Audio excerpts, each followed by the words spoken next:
करोड़ों रुपए चुनो में पानी जैसे बहा दली और हमनी का नेताजी चीफ मिनिस्टर बनने की जगह होम मिनिस्टर बन गए। का कहता रहता है होम मिनिस्टर का कर सकेला? हम दिखाई कि होम मिनिस्टर का कर सकेला। अगर हम चाहे ना तो बलवंत सिंह के पिछवाड़ा से कुर्सी ऐसे खसका दी जैसे मुट्ठी से रेत, और वो करब करके दिखाई और आजा करके दिखाई। हाँ बाबा।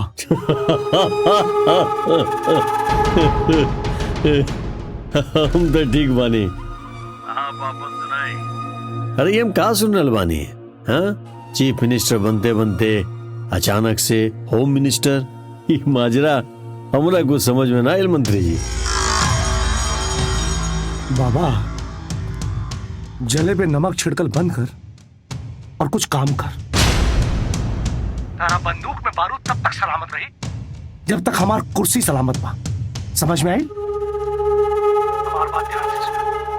काल शपथ ग्रहण समारोह बा और शपथ ग्रहण करके नयका सीएम ऑफिस जाई, और शपथ ग्रहण समारोह से सीएम ऑफिस के दूरी बा 5 किलोमीटर।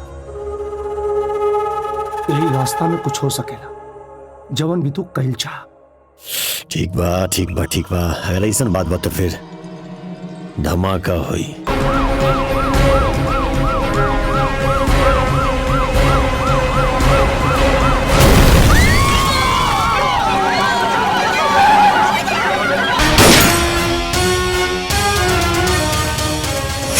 कहाँ है अभी वो दोनों? सर, डीआईजी साहब से नहीं बनती थी, इसीलिए पुलिस लाइन में भेज दिए। अरे ये क्या मजाक है? किसी से बनेगा नहीं तो आप उसको लाइन हाजिर कर देंगे? सर, उनके काम करने का तरीका बिल्कुल गलत था, इसीलिए अभी के अभी उन्हें इस केस के लिए बहाल किया जाए। इस केस के तहत वो हम माओवादियों पर कार्रवाई करेंगे। बड़ा फोन आवते घरी तोहरा। अरे एसपी साहब के फोन बा। अच्छा, hello. Good news for you and जय आल्सो। तुम दोनों टाउन थाना और कोतवाली थाना ज्वाइन करो। यस सर। तुम टाउन थाना ज्वाइन करो और जय कोतवाली थाना ज्वाइन करेगा। ओके सर। एसपी साहब के फोन रहे और बुलौले बाड़न ज्वाइनिंग खातिर। उनका ड्यूटी के चक्कर में ब्यूटी खराब होता, बात बुझाते नहीं है। का बात बा बेटा? एसपी साहब काहे बुलौले बाड़े? अरे माई, कौनो नया जिम्मेदारी देवे खातिर बुलौले हुए हन। माई, तू हमनी दोनों बेटन के आशीर्वाद दे दा कि हमनी कभी फर्ज से पीछे ना हटी। हमार आशीर्वाद तू लोगन पे हमेशा बा।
छोड़ो हमला, भागे।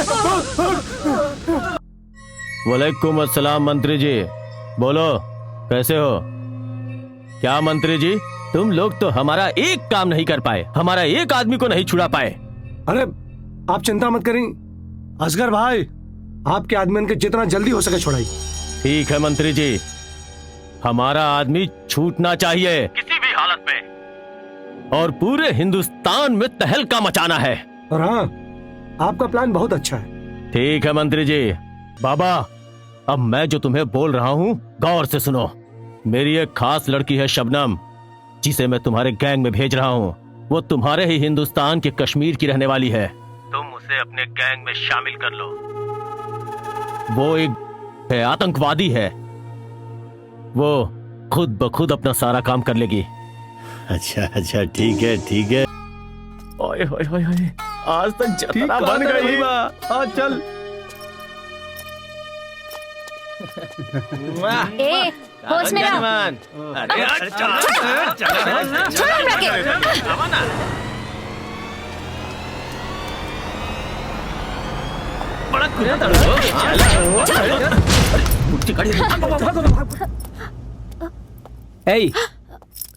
इस सुनसान रास्ता में क्या हो तू और क्या करता रू?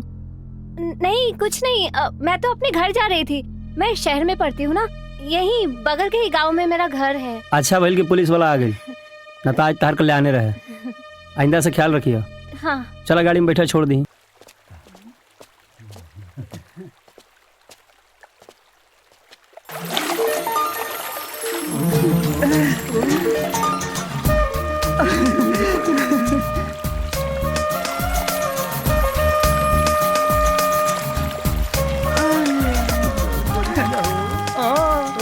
सही कहो तारा।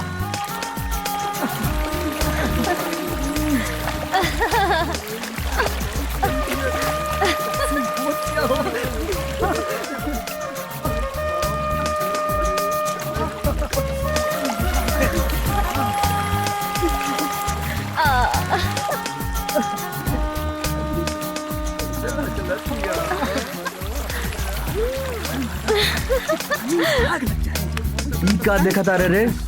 कुछ ना भैया, चल भाग यहाँ से।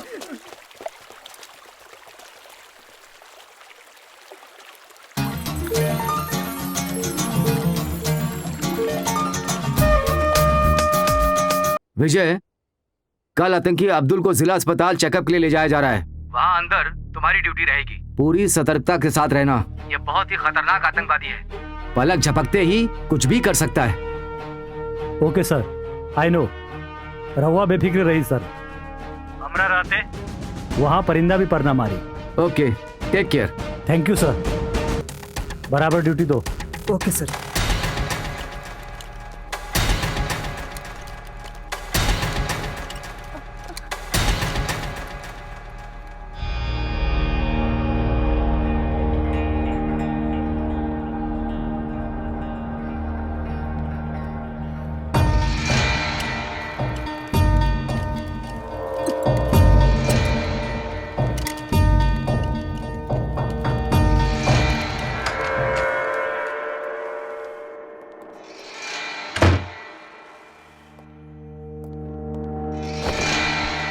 यहाँ से कोई गया? हाँ सर, एक नर्स और साथ में पेशेंट।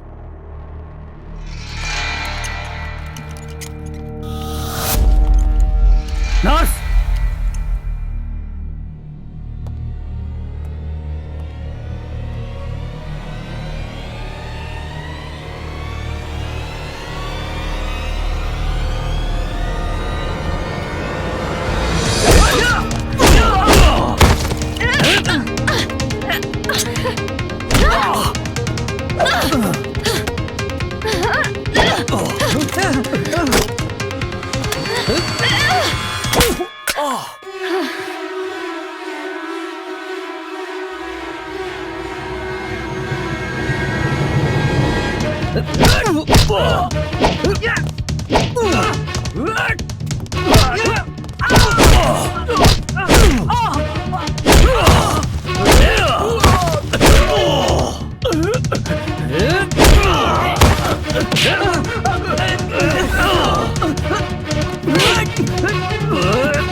शबनम, मिशन का क्या हुआ? असगर भाई, मिशन कामयाब होने ही वाला था, लेकिन एन वक्त पे वहाँ इंस्पेक्टर विजय आ पहुँचा। वहाँ जबरदस्त हाथापाई हुई और उस मारामारी में हमारे 2 आदमी भी मारे गए। वो तो खुदा का शुक्र है कि मैं बच के निकल गई। ये जय और विजय की तो ऐसी की तैसी। लगता है इन दोनों का कुछ न कुछ तो करना ही पड़ेगा। इंस्पेक्टर, तुम्हारा तो अब खैर नहीं। एक तरफा ही सही, प्यार तो प्यार है, उसे ना सही मुझे बेशुमार है। आई लव यू जय। हेलो हेलो मत कर। अपना बाप जय के फोन दे पहले। काहे माई की आवाज पसंद आइल का? केकर नाजायज औलाद बोला ताड़े। बाबा टाइगर, जाना कानून के अपना अफसरन पर तेरा बहुत भरोसा बना, ओकर पतलून गीला करे के पूरा व्यवस्था कर दे लेवानी। तारू हो सिर्फ आधा घंटा में तारा दोनों फौलाद के अंदर कितना कुवत बा पता चल जाए तारा। वो तो कुछ वसूल और वर्दी के मर्यादा हाथ रोक देनी बा, वरना बाबा आज के आज ई कानून के रखवालन में इतना कुवत बा कि तोहरे बारात के साथ साथ जनाजा निकाल दी। सब इंस्पेक्टर साहिबा, वो दोनों के अंदर कितना कुवत बा और तारा अंदर कितना कुवत बा, वो बचा के रख। वो दोनों के कब्र खोदे के खातिर कहे कि वो दोनों के मौत के पुख्ता व्यवस्था हम कर दे लेवानी, और वो सिर्फ आधा घंटा में। का? ई का बोला तारे? चूक मत सब इंस्पेक्टर साहिब, हमार बात ध्यान से सुन। शहर के दोनों मॉल और सरकारी अस्पताल में बम फिट हो गई बा। फटे के टाइम सिर्फ और सिर्फ एक ही बात और सबके सब आधा घंटा में फटी। बस। Hello hello back phone. Hello केकर फोन रहे? सर, बाबा टाइगर की फोन रहे। वो कहले से कि शहर के दोनों मॉल और सरकारी अस्पताल में बम रखल बा और तीनों के फटे के टाइम एक है। अच्छा, सर अब का हुई?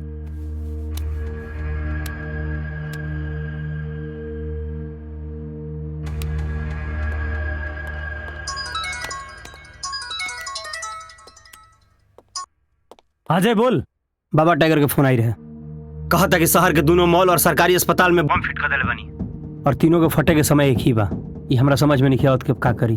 तू लोग पहुंचा, हम जल्दी आवता नहीं। ठीक बा, आजा जल्दी।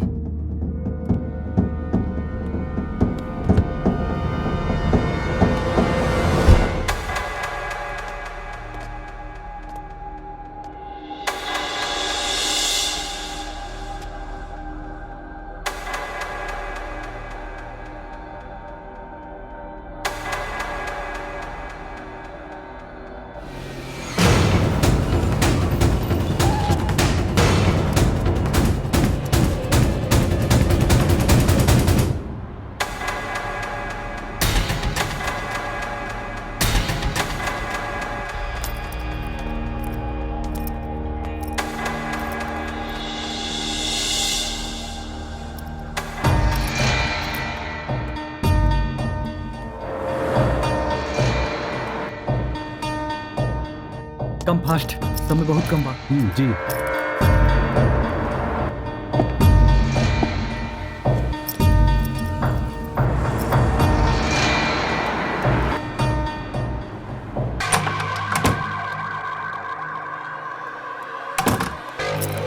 जल्दी चल। हाँ।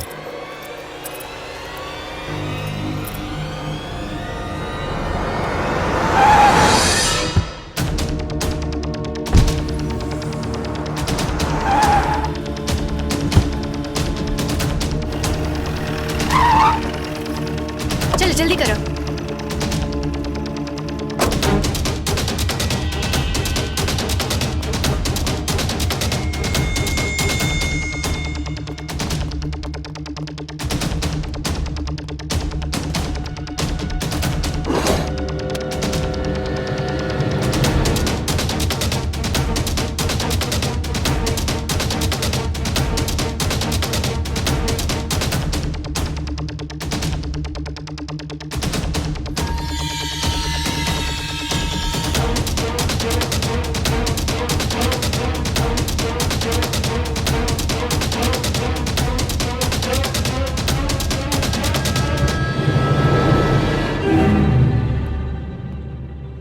के हाँ?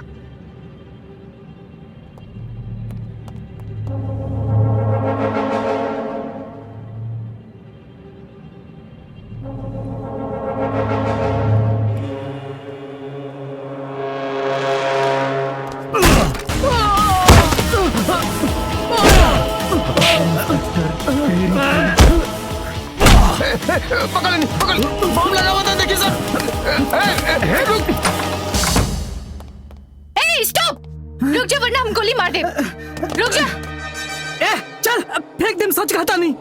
ठीक है, कुछ न करिए, हम जाता नहीं।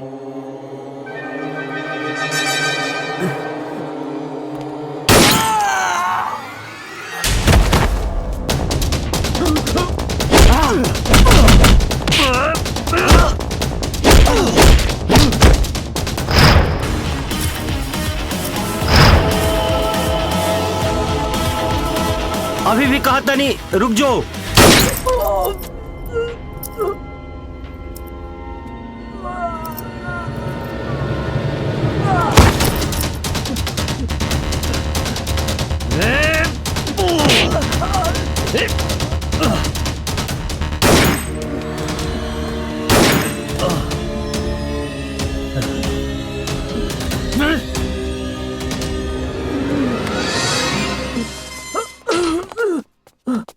अरे इंस्पेक्टर, तानी के जानत नहीं कि हमनी के बाबा टाइगर के आदमी मानी जा। अच्छा, हेलो, रहुआ बाबा टाइगर के आदमी है।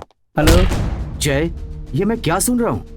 हाँ सर, तीनों जगह के बम डिफ्यूज हो गइल बा और बाबा टाइगर के गुंडा पकड़ा गइल बा और गलती से एक के गोली लग गइल बा, एगो पकड़ा गइल बा। नो प्रॉब्लम, कुछ उगलत नहीं है सर। जो गिरफ्तार हुआ है वो सब उगलेगा, उससे उगलवाओ। ओके सर। जय केकर फोन रहे? एसपी साहब के। का कहत रहलन? कहत तरह की जे भी पकड़ाई बा ओकरा सारा राजू गिलवाए के पड़ी। इतना आसान नहीं के, ये सब साला लोग वादा के बड़ा पक्का होकेलन। अरे विजय, पुलिस वाला के बारे में तो होके भी पता बा, पुलिस वाला के हाथ कमजोर ना होला। ई कह कर बाप हो गई। हाँ गड़बड़ तो बा, लेकिन अब रंजीत, हाँ एक काम। अरे बाबा का फोन। हाँ बाबा। ए नेता, तुम्हारा वफादार कुत्ता डीआईजी कहाँ बा? ऐसे बा। उकसा के बोल कि तुम्हारे पास बैठ के तुम हिलौला के अलावा बाहरी जानकारी भी रखे हो। हाँ बाबा, हमरा के पता चला, काल फिर वो दोनों हमरा चाल पे लात मार देना, तो एक आदमी भी गिरफ्तार भइल। बोल ओकरा कि हमरा आदमी के छुड़ाए जल्दी, ना तो कल के सूरज तोरी लोगन के खातिर अंगार लेकर के आई। जय विजय, जय विजय, ये दोनों सच में नाक में दम के धले पड़ा है। जी, एसपी के फोन कर अब बोल कि चाहे जैसे भी हो बाबा के आदमी के छुड़वावे, वरना इस सन की बाबा फिर कोनो नया कांड कर दी। आप चिंता मत करिए, हम पूरा कोशिश करता नहीं। कोशिश ना, फोन करके बोल कोशिश करता नहीं। हेलो हेलो सर। ऐसा है कि जय विजय को बोलिए कि वो तुरंत जो है बाबा के आदमी को छोड़ दे, नहीं तो आपको तो मालूम है कि बाबा के पागलपन में कोई नया बखेड़ा ना खड़ा हो जाए। वो तो ठीक है सर, लेकिन वो दोनों कहाँ किसी की सुनते हैं सर? अरे आप उनके सीनियर हैं, आपकी बात क्यों नहीं सुनेंगे वो लोग? वो तो हूँ सर, लेकिन आप बात करेंगे तो ज्यादा प्रभाव पड़ेगा। आप भी तो सीनियर हैं सर। ठीक है, मैं ही बात करता हूँ उनसे। ओके सर, ठीक है सर, जय हिंद सर।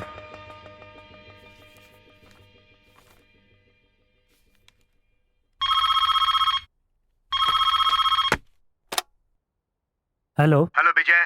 सर, गुड इवनिंग। आप ऐसा कीजिए, बाबा टाइगर के आदमी को पहले छोड़ दीजिए, क्योंकि अगर कोई नया बखेड़ा कर दिया ना तो उसकी सारी जिम्मेदारी तुम्हारी होगी। छोड़ दूंगा सर, पर मुझे आपको लिख कर देना होगा। क्या बक रहे हो तुम? आप हमारे सीनियर हैं सर, मैं भला आपके सामने क्या बक सकता हूँ। मैंने कहा आप मुझे लिख कर दें, उस आधार पर मैं इसे छोड़ दूंगा। पागल हो गए हो तुम? इसमें पागल होने की क्या बात है सर? अगर बाबा टाइगर कुछ नया कांड करेगा ना तो उसकी सारी जिम्मेदारी तुम्हारी होगी। नो प्रॉब्लम सर, वी आर ऑलवेज रेडी। ठीक है, जो मर्जी वो करो तुम। थैंक यू सर। ये एसपी जोन बाना एसपी क्या करता रहा यार, हैं? तू हमारे एक सलाह माना, ये वर्दी उतारा और कोनो साग सब्जी की दुकान खोल ला तू, काहे कि दम तो बचल अब तोहरे में। शांत रही। दम कहां से रही? दम दिखावे खातिर अंदरों से तो कुछ रह के चाहिए। हाँ, अरे वो तो इनका राजनीति का चटनी चटा के अपनी चौकट में बांध ले बानी। दे पता खाली सरकारी वर्दी बा, बाकी पूरा देहिया में तो तोहरे नमक बा। अरे वकील साहब, अरे क्यों जूनियर ऑफिसर से ऐसे बात करेला? अरे महाराज येगा तो लोग अपना मेहरारू से बतियावेला। हेलो हाँ ठीक बा, ठीक बा। वकील साहब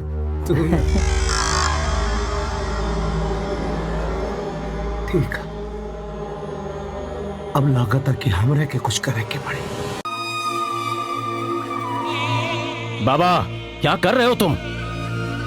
दोनों की कुंडली हमने मंगाई है। पता चला है कि दोनों की दोस्ती बहुत मजबूत है। तुम लाख चाहने के बाद उनका कुछ भी नहीं कर पा रहे हो बाबा। अगर आतंक के पौधे में जंग लग जाए तो सड़ जाता है। हमें आतंक को मजबूत करने के लिए उन पौधों को आतंक से सींचना पड़ेगा, सींचना, और उनके दिमाग में आतंक का पानी भरना पड़ेगा। तब जाके जड़ मजबूत होगी। तुम्हें बेरहम बनना होगा, कसाई बनना होगा, तब जाके आतंक मजबूत होगा। तब तुम कुछ कर पाओगे। हमें हिंदुस्तान को बर्बाद करना है, बर्बाद। अच्छा अच्छा ठीक है, सब्र रखो असगर भाई। नहीं बाबा, किसी भी हालत में हमें मोहम्मद चाहिए। मोहम्मद तो तुम्हारे पास सही सलामत पहुंच जाएगा। नाम का तो बाबा हूं, लेकिन काम तो कसाईयों वाला ही करता हूं। ठीक है, खुदा हाफिज।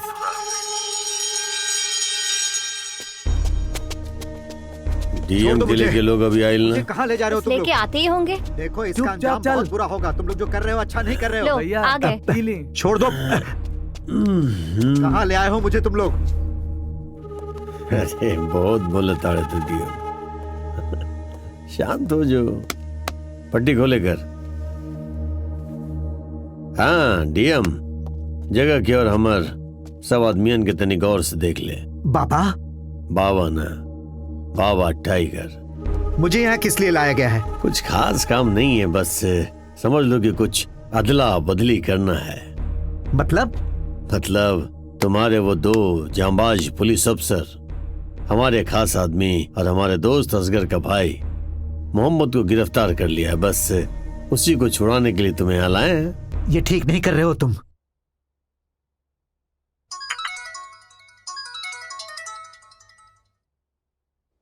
हाँ विजय। यस सर। अभी पता चला है कि जहानाबाद के डीएम अविनाश मिश्रा जी को अगवा कर लिया गया है। और जानते हो इसके पीछे माओवादी संगठन के मुखिया बाबा टाइगर का हाथ बताया जा रहा है। और साथ ही ये भी पता चला है कि बम विस्फोट के दौरान अपने पकड़े गए आदमियों को छुड़वाने के लिए उसने ऐसा किया है। Follow officer. Okay sir. क्या हो, केकर फोन रहा है? एसपी साहब के फोन रहे। वो बाबा टाइगर डीएम साहब के किडनैप कर ले बा। कोनो चिंता करे के बात नहीं है। बाबा टाइगर का औकात जानता नहीं हम। वो सिर्फ हमनी के ब्लैकमेल करता और कुछ ना। हम सुन ले बानी बाबा टाइगर बहुत खतरनाक आदमी बा। अब का हुए बेटा? अरे माई कुछ ना हुई, तू चिंता मत कर। हमनी जाके डीएम साहब के छुड़ा के ले आए। वो बाबा टाइगर कुछ ना कर पाए। चल जाए। अब तुम लोग क्या करोगे? तुम लोगों को कोई बात समझाई जाए तो समझ में तो आती नहीं है, और आएगी भी कैसे? तुम लोगों का जो काम करने का तरीका अलग है। अब निकालो अपना नया तरीका और बचाओ डीएम को। पर एक बात का ख्याल रखना कि उनको एकदम सुरक्षित लाना है। लेकिन इसमें गलत क्या किया सर? वाह, गलत क्या किया है? जब पिछली बार मैंने कहा कि उसको छोड़ दो तो तुम लोगों ने मुझसे लिखित मांगा था। आज मैं तुम लोगों से लिखित मांग रहा हूं। गारंटी लोगे कि डीएम सुरक्षित वापस आएंगे? जाओ, बाबा टाइगर से सुरक्षित डीएम साहब को छुड़ा कर ले आओ। और एसपी, समझाओ इन लोगों को, समझाओ तुम। यस सर, हम उस पर जल्द से जल्द कार्रवाई करेंगे और उसे गिरफ्तार करेंगे। और एक बात का ख्याल रखना, मुझे पल पल की खबर चाहिए कि क्या हो रहा है। ओके सर। हमारे ख्याल से विजय, बाबा टाइगर के कॉल का इंतजार करना चाहिए। सर, हम अविनाश जी के पत्नी पुष्पा बानी और वो अस्थमा के रोगी हवन। देखिए उनकर पंप भी छूट गइल बा। अगर उनकरा कुछ हो गइल तो हम का करब? रहुआ चिंता ना करी, अविनाश बाबू के कुछ ना होई। हमनी उनके खरोच भी ना आवे देव। हाँ मैम, जब तक हमनी के बानी जा उनकरा के कुछ ना हो, भरोसा रखिए।